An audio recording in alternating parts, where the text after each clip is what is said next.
Hello, friends, fiends, and fellow UBTubers, and welcome to episode 760 of the Daily Comic and Collectible.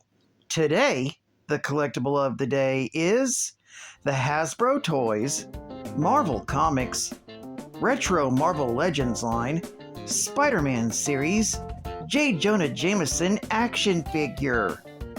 Tough, gruff, and loud, J. Jonah Jameson is a force to be reckoned with in the boardroom and on the front pages of the Daily Bugle.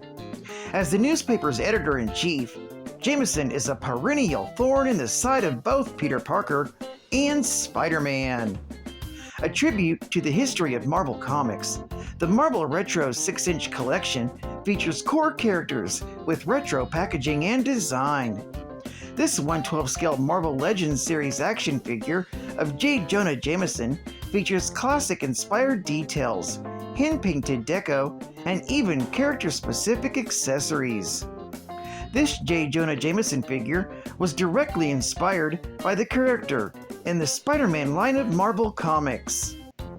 This figure features advanced articulation with movement in the head, arms, and legs for posing and displaying in your Marvel collection.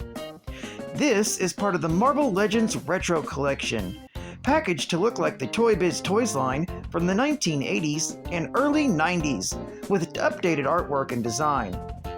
Accessories included with the action figure include a pair of interchangeable hands, a rolled-up Daily Bugle newspaper, and an open newspaper, with both front and back pictures and stories for added realism. This figure comes on a blister card package and was released in 2020 by Hasbro Toys. Now, the comic of the day is Marvel Tales, Volume 2, issue number 102, with a cover date of April 1979. However, this is an early reprint of Amazing Spider-Man, Volume 1, issue number 125, with a cover date of October 1973, with story by Jerry Conway, art by Ross Andrew, and cover by John Romita Sr. This story is titled Wolf Hunt. The story opens with Spider-Man mulling over his battle against the Man-Wolf, and J. Jonah Jameson's threats over Spider-Man trying to stop the beast when he's attacked by the wolf monster again. During their fight, Spider-Man notices the pendant worn by the monster and finds it familiar. When the moon begins to set, the Man-Wolf makes a break for it, and Spider-Man tries to follow, but trips himself up on some garbage cans.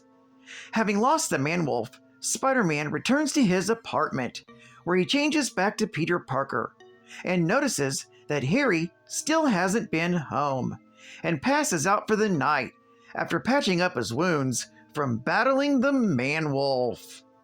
The next day, Mary Jane's having breakfast with Flash and Randy Robertson, talking about both Peter and Harry's attitudes, when Harry enters the diner.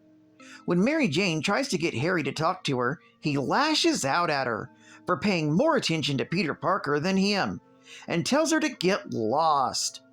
Upset and shocked by this, Mary Jane flees the diner in tears. While elsewhere in the city, J. Jonah Jameson pays a visit to his son John's apartment, where he finds John passed out on the couch, wearing the exact same outfit the Man-Wolf wore the night before, confirming his suspicions that his son is somehow the monster that attacked him. Waking up John, Jonah asks him to explain how he could turn into the Man-Wolf. John then explains to Jonah that on his last mission to the moon, he had come across a strange stone, which he took back with him to Earth. There, he had it fashioned into the very necklace that he's wearing. The first night wearing it, when the light of the moon touched the pendant, it transformed him into the Man-Wolf. Explaining that he tried to keep it under control with a special suit that blocks most lunar radiation, it seems he's ultimately failed, and he cannot take off the pendant because it's grafted itself into his skin. An hour later, Peter changes to Spider-Man. to see if Joe Robertson can shed some light on the pendant he saw the man-wolf wearing the night before. However, when he arrives at the Bugle building, Jameson is waiting there for him with police officers, and he's forced to flee. Affected by the tear gas that the police used on him, Spidey changes back to Peter Parker and goes to the closest place he can find, Mary Jane's apartment. But when she mistakes his weariness as sullenness, she kicks him out of her apartment and tells him not to call her until he's more pleasant. Later that night, Jonah is at John's apartment to confront his son, who is once more changing into the man-wolf. This is also happening at a time Christine is on her way for a date with John, while Peter Parker finally connects all the things he saw about the man-wolf and correctly deduces that he's Jonah Jameson. Spider-Man arrives just as the man-wolf is about to attack her and rips the pendant off the creature's body, causing it to change back to Jonah Jameson. When Jonah comes out to check on his son, Spider-Man tells him to take John to the hospital. When Jameson fears the publicity, Spider-Man tells him that he has to take responsibility because his son could have hurt or even killed someone. Spider-Man then throws the pendant as far away as possible, and it lands in the nearby Hudson River, and he walks off. When Jameson tries to thank Spider-Man, the wall crawler tells him to save it for the papers. This story is continued in The Amazing Spider-Man, issue number 126, and in Marvel Tales, issue number 103. Geek Fact: there are many references to Gwen Stacy in this story. At the time, Gwen had just recently died in Amazing Spider-Man, issue number 121, with a cover date of June 1973. Bonus Geek Fact: there are also mentions of Norman Osborn's death. He had apparently died in Amazing Spider-Man, issue number 122, from 1973, the issue right after Gwen's death. However, he secretly survived thanks to his enhanced healing abilities as explained in Spider-Man, The Osborn Journals, issue number 1, with a cover date of February 1997. He will eventually resurface in Amazing Spider-Man, issue number 412, from June of 1996. Marvel Hostess Heroes. The Incredible Hulk changes his mind. All Hulk wants is to be left alone. Why do puny humans hound Hulk? Huh? Humans even follow Hulk here. You are just a boy, not big enough to bother Hulk. Why would I want to bother you? You want people to leave you alone? I can take care of that. Whoever in there's friendly. Tossing us these delicious Hostess cupcakes. Smooth chocolatey icing. Moist devil's food cake. Boy not very big, but very smart. I'm sure glad I packed enough Hostess cupcakes. Today, Hulk thinks humans okay. Hulk may change Hulk's mind tomorrow, though. I'll never change my mind about Hostess cupcakes. They're always great.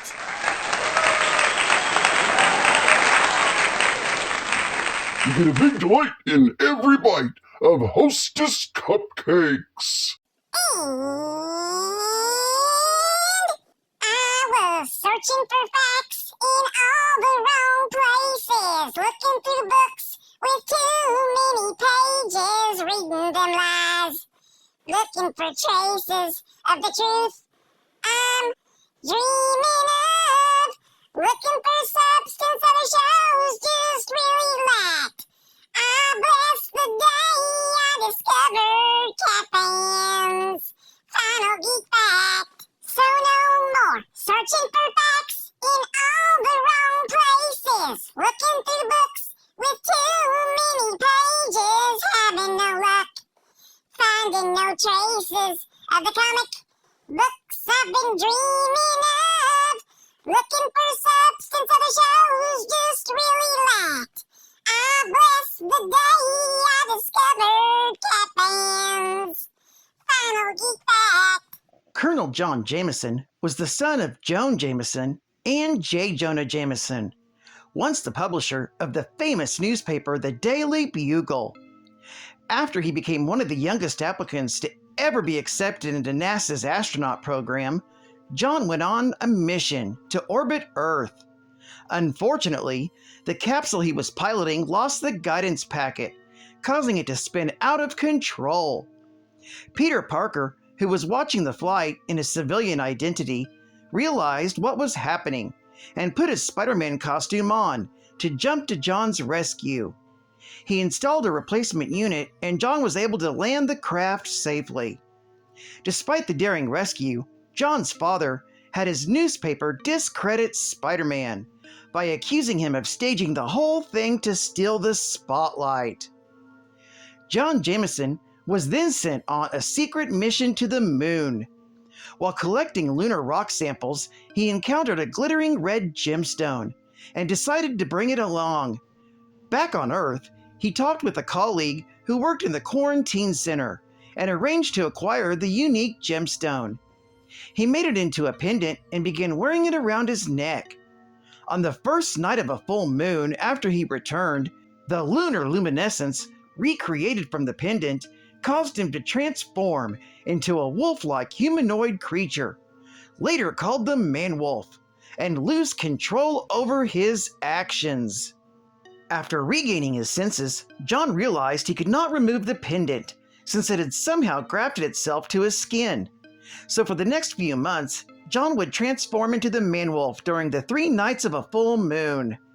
Soon, however, as the Man-Wolf attacked his own fiancée, Christine Saunders, and grappled with Spider-Man, the costumed crime fighter tore the pendant from Man-Wolf's throat and accidentally hurt his throat. Unaware, it had attached itself. As Man-Wolf reverted to his human form, Spider-Man threw the pendant into the Hudson River.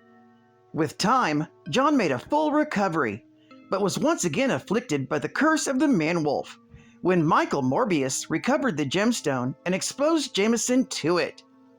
Morbius was hoping to use him as a pawn in a scheme to cure himself of his vampire affliction, but he was defeated by Spider-Man, although Morbius and the Man-Wolf both managed to escape. Jameson eventually found his way to Georgia, where he became involved in a skirmish between S.H.I.E.L.D. and the original hate-monger. S.H.I.E.L.D. director Nick Fury then escorted Jameson to NASA headquarters, and they offered to drop charges against him if he agreed to assist on a secret mission. Communications breakdown with an orbiting space station. Jameson accepted the deal and was sent to space again. He got to an orbiting space station and learned that the installation had been boarded by 3 extra-dimensional humanoids named Garth, Lambert, and Garjoon, who told him that they had come from the Gemstone's home dimension. So Jameson accompanied them to a portal back to their dimension on the moon. Crash landing on the moon, Jameson, who'd been permanently transformed into the Man-Wolf due to his close proximity to the moon's rays, found the portal to the other realm.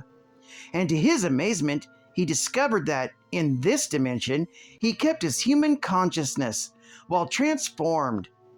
As he learned that he'd become the successor of Star God, the former ruler of the other realm, Jameson helped free the denizens of the dimension from their would-be conqueror, Arison Turk.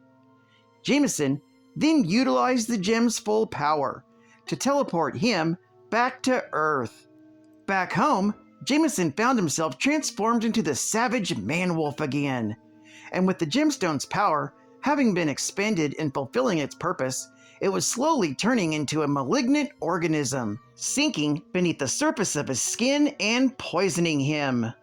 To prevent the situation from getting worse, his father had John placed in cryogenic suspension in hopes of slowing the process.